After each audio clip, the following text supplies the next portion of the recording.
ప్రతి ఏడాది జనం భారీ సంఖ్యలో డెంగ్యూ బారిన పడుతున్నారు. డెంగ్యూ దోమల సంతతి పెరగటానికి నిల్వ నీరు కారణమవుతుంది. ఒకవేళ మీరు డెంగ్యూ బారిన పడితే తిరిగి కోలుకునే వరకు చాలా జాగ్రత్తలు తీసుకోవాలి, లేదంటే ప్రాణానికే ప్రమాదం. మీరు ఎంత త్వరగా డెంగ్యూ నుంచి కోలుకుంటున్నారనేది మీరు తీసుకునే ఆహారంపై ఆధారపడి ఉంటుంది. కాబట్టి డెంగ్యూ బారి నుండి సత్వరమే బయటపడేసే కొన్ని ఆహార పదార్థాల గురించి ఇప్పుడు తెలుసుకుందాం.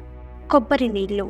డెంగ్యూ బారిన పడితే శరీరం బాగా డీహైడ్రేషన్ కు గురవుతుంది. ఈ సమస్య నుండి గట్టెక్కడానికి కొబ్బరి నీళ్లు బాగా తోడ్పడతాయి. కాబట్టి డెంగ్యూ రోగులకు వైద్యులు కొబ్బరి నీళ్లు తాగాలని సూచిస్తుంటారు. బొప్పాయి ఆకుల రసం.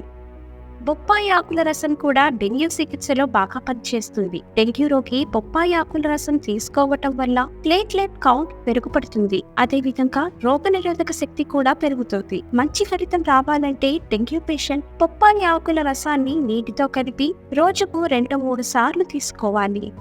మేకపాలు. మేకపాలలో సెలీనియం పుష్కలంగా ఉంటుంది. రోగనిరోధక వ్యవస్థ సక్రమంగా పనిచేయటంలో సెలీనియం కీలక పాత్ర పోషిస్తుంది. శరీరంలో వైరస్లు వృద్ధి చెందకుండా కూడా సెలీనియం తోడ్పడుతుంది. కాబట్టి డెంగ్యూ పేషెంట్లు త్వరగా కోలుకోవటానికి మేకపాలు తీసుకోవటం చాలా ముఖ్యం. Kiwi fruits. Dengue patient kiwi పండును ఆహారంలో తీసుకోవటం ఎంతో ఉపయోగకరంగా ఉంటుంది.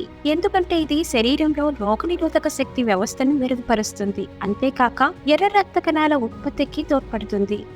వేప ఆకులు. వేప ఆకులలో ఎన్నో ఔషధ గుణాలున్నాయి. ఇవి వైరస్ల వృద్ధిని, వ్యాప్తిని అరికట్టడంలో ప్రాముఖ్యత పోషిస్తాయి. డెంగ్యూ చికిత్సలో ప్రకృతి సిద్ధమైన ఔషధంగా వేపాకులు పనిచేస్తాయి. రోజు ఉదయాన్నే లేత వేపాకు తినడం ద్వారా ప్రయోజనం ఉంటుంది.